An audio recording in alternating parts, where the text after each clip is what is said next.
Whew! Hello, Riven mains and Yasuo mains alike. I'm Nightwing, coming at you guys with another League of Legends video. So, just want to say a few things before I actually start the video.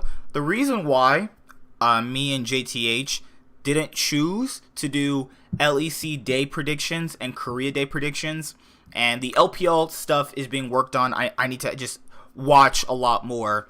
The reason why I didn't want to do it for those specific regions is because when you're looking at like LEC and LCK, a lot of things change between split to split. I'm not saying they don't change a lot in North America, but it's very clear cut who kind of wins in NA most of the time. Nowadays, it's, you know, C9, TSM, and Team Liquid.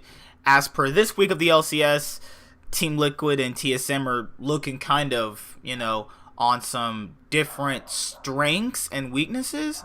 Cloud9 today just lost to Golden Guardians, but they've, you know, they're pretty much still in second place, so that's pretty okay. Surprisingly, seeing Optic is top of the standings is really weird, considering the fact that Immortals is going to take their spot literally next year, so maybe they want to have a one last hurrah, you know, before they're actually rebranded to Immortals, so who knows, right?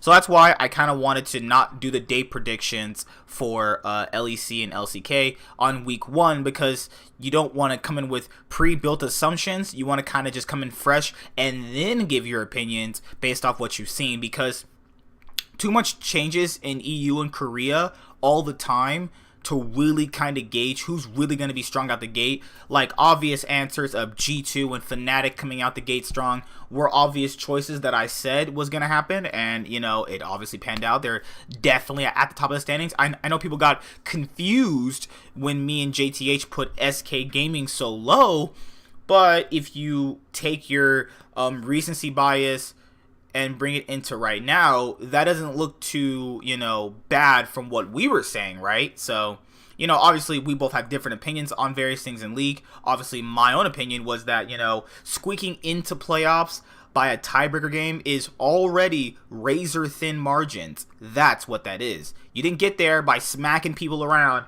beating teams up. You got there off a razor-thin margin only because Schalke, let's be honest here, dropped the ball after being 7-2, like those type of. The fact of the matter is, one team completely collapsed so hard that it made them rise up, which is just ridiculous in its own way. But I'm gonna just give my general, you know, opinions on what happened during this week in EU. Obviously not really gonna go game by game, because obviously it's week 1. There's not really too much you can really, you know, throw into it. Obviously, I think it's something that you have to go with a grain of salt, because every week 1 is usually, you know, just something that you just have to go through, because week 1s are just generally, you know, teams getting back to the stages, getting their stage practice back. You know, playing on stage is very different than playing in scrims. Obviously, you have the other 9 teams, you know, scrimming, or that may have, you know, we're just doing roster moves coming together. So there's a lot of things that do go into this. So not necessarily you know, a recap and breakdown, kind of just my thoughts on LEC week 1 now that it has concluded. And there will be one on the LCK, and then further now there will be the day and day predictions for the next weeks and, you know, upcoming from here on out. So you know, just thought I'd get all of that out of the way right here, so that way there's no confusion. Nobody's, you know, probably thinking like, were they a little bit biased toward the LCK and LEC and just they're like NA lovers?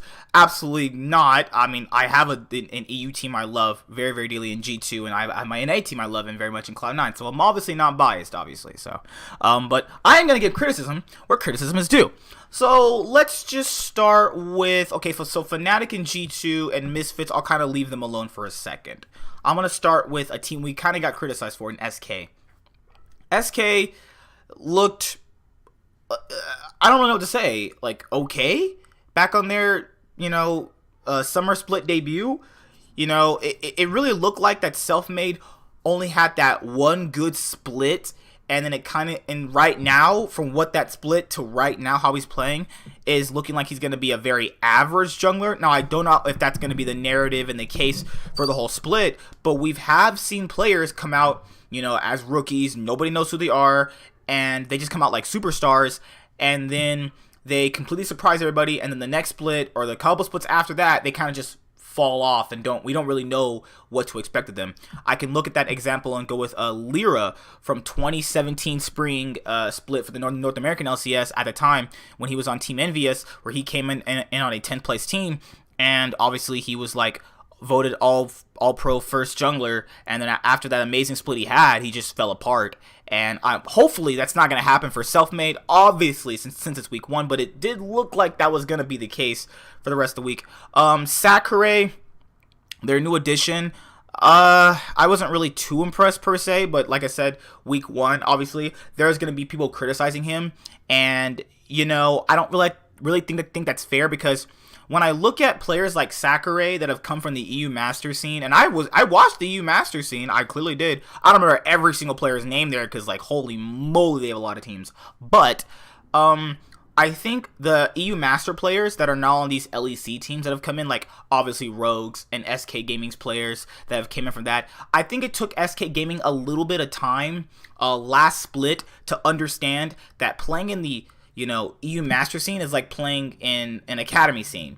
And I think that the newer players that have just came from that adjusting to the stage are going to have to, you know, get used to that. What I mean by that is you're taking basically like academy games, and then you have to kind of retune your mentality for a much more stronger league you're competing in. I'm not saying the EU Master scene is weak. I'm not saying the NA Academy scene is weak. What I'm saying is that you got to take the difference between academy and actual, you know, this is the pros, this is the big league. So I feel like when they can understand the transition and play the way they played actually in the EU Masters thing, I think that these players will start flourishing, like, you know, Larson, Inspired, you know, players like that. And Woolite's kind of always been bad, so that's not even close to surprising to me that he didn't really have a stellar week with Vander.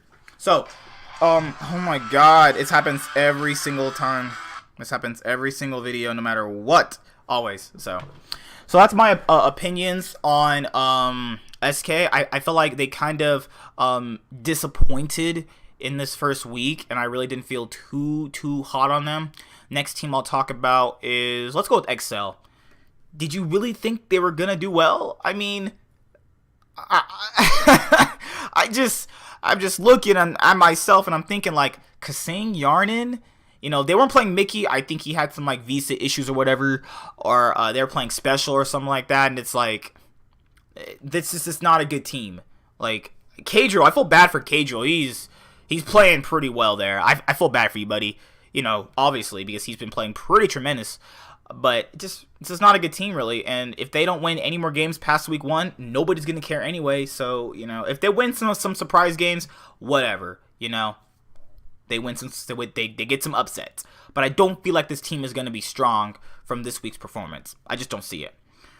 All right, so SK, Excel, Rogue's new lineup. I felt like the players themselves, the new people, just haven't really got that new acquisition to the stage yet. Like Larson and Inspired are playing. I thought they played pretty well, but I want to see them ramp up some more. I do feel like this Rogue lineup has more potential than the last one.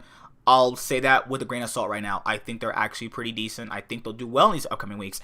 Will they make playoffs? Probably not, but, you know, that can only be translated through lots of more weeks of play. I think I'll get a definite read on that. We'll have a definite read on these teams before, you know, Rift Rivals happens. That's how you kind of know how strong some of them are. But then a patch changes and you're just like, what? You know, so, yeah, that's how I'm thinking about Rogue right now. Who else is in here? Team Vitality. Whoa. Man, I feel bad for Cabochard. Wow, he's still playing incredible, but, you know, it really does suck when your LeBlanc is just running it down mid, man. Woo! Woo! Just looking like my solo queue games when I'm running it down mid is like 80 Jinx, man. Man, holy crap. Vitality, where to start? Every single thing that made Vitality good is just not there anymore. That's just the bulk of what I can say. And obviously, it might, like I said before, it might just be week 1, but that's how I feel right now. It's just anything they had good going for them is just not there anymore. The bot lane being stable, the mid laner and top laner, Cabochard's still doing pretty well. So the bot side of the map being really good, getting leads. Mowgli, obviously being Korean now, is really starting to affect him. I think they were able to get away with that in spring because, you know, he was obviously new and he didn't really have to speak too much, obviously. But now since people have been kind of evolving, getting better, I do feel like now we're getting to that point where we thought that he would have this problem in spring split where, you know, him not being able to communicate properly is actually starting to be a problem. And I think that that's another key factor in why the drafts suck. Four people out of this team, man, I don't really know what to say. I don't know if they lost their drive to be good, or maybe they're just getting outclassed now. You know, they had a really nice hot streak last year. Obviously, that when Kikis left, you start to know the effects of what Kikis actually brought to the team at that current point in time. I really do feel like, you know, they should have kept him. I know Yamato said he had like peaked, but you're gonna grab Mowgli. Like, come on, man. Like, it's whatever at the end of the day. I think Vitality, man, they have to change some stuff up. Maybe they go 2-0 next week, but anything that made this team good really just has been on a razor-thin margin with me. Who must Schalke? Schalke coming in with Trick looked more cohesive, more refined, kinda. I know they had a tough game against Excel. Excel rightfully so, even though I think they're bad, should have won that game. Yarnin probably doesn't need to frontline as Jinx. It is what it is, right? I think they were pretty decent. They could improve, but I like what I saw out of them. Let's go with Splice. Splice against G2 looked like G2 queued up against a bunch of bots, and they just started playing Farm Simulator and then wanted to show off against the LEC. Realistically, if we're being honest to ourselves, that's what happened, right? And they looked better, kinda, but I do feel like Splice also, you know, for them, it's just all about, they do play very slow. People have to understand they do play slow. They are consistent. I do feel like they have some good things about them. And in their bounce back game, for them to go 1-1, I do feel like they actually brought it back a little bit. So, you know, them for Splice, I have a bit of a soft spot for them because they do take time to ramp up for Splice. Okay. The other teams. Let's start with Misfits, actually. So, Misfits, I do feel like played good to a certain point. I feel like Misfits at a certain point played to their strengths like usual, and it's still really the same. It's still Hans Sama carrying them, obviously, but it feels like they can be better this split while having time to gel with each other, right? That's how I feel about Misfits right now. And they had a pretty close game against Fnatic, so it does show that maybe this is the team that we're finally going to be able to see that we wanted to see last split. So Misfits have been looking pretty solid overall. I think that they're going to get better as the split progresses. So, and then Origin before I go to Fnatic and G2. Origin, nothing too bad from them, actually. Obviously, people touted them as like the second or third best team in the league. They clap Vitality. Like, that is just, if that's a clap, whoo, man, I pray for that team right now. But overall, Origin played pretty well. I thought they played pretty well against G2. You know, the players said they probably should have beaten them a lot more handily and easier than what it looked like on stage. Obviously, Origin is a very strong team. You can't take that away from them. I thought Patrick played really, really well. If I had to do a player of the week like North America does, I would do Patrick as my player of the week. He played absolutely incredible. Hats off to you, man. I know I've been kind of iffy on you, Patrick, but you played pretty well this week, and congrats to you. But Origin looked pretty solid overall. I think their schedule doesn't reflect that, but I think they look pretty good overall. And if you still call them the second or third best team in the league, you're rightfully so in that opinion. Fnatic played overall pretty well. I felt like all of the team came back to the strengths. Like I said before, there's not really much to say about Fnatic. Fnatic's own problem is themselves. Let's be honest with ourselves here. Fnatic's own problem is themselves. They can be a top 2 team. They can win a split if they want. What stops them? Themselves. They have a game plan going in. They know what they want to play. They know what composition they're going to run. Right when they get to the stage, they know exactly what the scrims tell them from a week of scrimming against other teams. They know exactly what matchups they want to play. They know what jungle pass they want to take. After having all this knowledge, last split, you're thinking like, whoa, man, where is this Fnatic at? Where's the Fnatic in 2018 that was just demolishing cats? Where's the Fnatic in 2015 that was just clapping people left and right? Well, I feel like they kind of got their mojo back a little bit this week. Yes, they had a close game against Misfits, but Misfits theoretically have some pretty strong players still, and they have shown that they can be a top tier team as well. So I do feel like Fnatic really did show me a lot, and I do feel like this week, shoutouts to Broxa, I feel like that he proved why Fnatic don't need a sixth jungler, or a sixth jungler. Oh my god, I'm sorry guys. Sorry.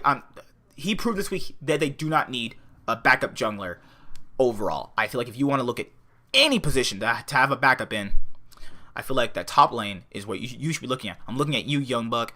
All right, and my boys G2 Esports. Them going undefeated doesn't even surprise me. I mean, did you really think that Splice could challenge them? You're crazy if you thought that. The Origin game, I knew would be pretty close. I know what the player said. I watched the interviews. I watched all that stuff. You don't have to tell me anything. Origin is still a strong team. You can't take that away from them. But they're not strong in the sense of, like, laners, because that's only in, like, 2 people. G2 is literally, like, a team of strong laners, strong flexibility, and a team of just overall, how would I say this?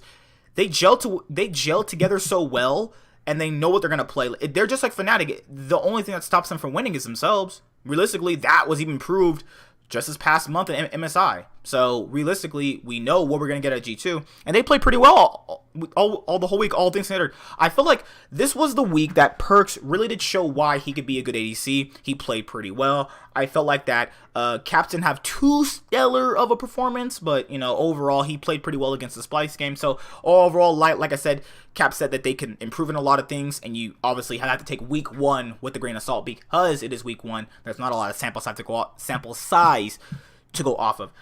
So, with that being said, I'll see you guys later. Like, comment, subscribe. Most of all, enjoy. I'm the Nightwing, signing out. See you guys later. I'll be doing my thoughts on LCK Week 1 when I get to watching all the games. I've literally only watched like one series so far. That was the Jin Greenwings versus KT Rolster. And I'm going to just say this right now. Jin Greenwings are better than 100 Thieves. And if you somehow don't like that opinion, watch the 100 Thieves games and watch the Jin Greenwings games. Here's the one difference that makes Jin Greenwings better than 100 Thieves. Jin Greenwings, despite being outclassed in their own region, at least they attempt to do anything. At least they know they're going to lose when they play the game, but at least they actively fight to give a win. You know, you're not just sitting there like 100 L's and just sitting there just losing like, oh god. I don't want to talk about 100 Thieves right now, but that is my thoughts on LEC Week 1 Summer Split 2019. Let me know your thoughts if you want to tell me them in the comment section below. I'm the Nightwing signing out. I'll see you guys later. Bye. Have a good day. And like I said before, the day predictions for LCK, LEC, and NA return. Hope you guys enjoy all the content that will be coming. See you guys later. Bye. Have a great day. And I might change my intro up, or I might not.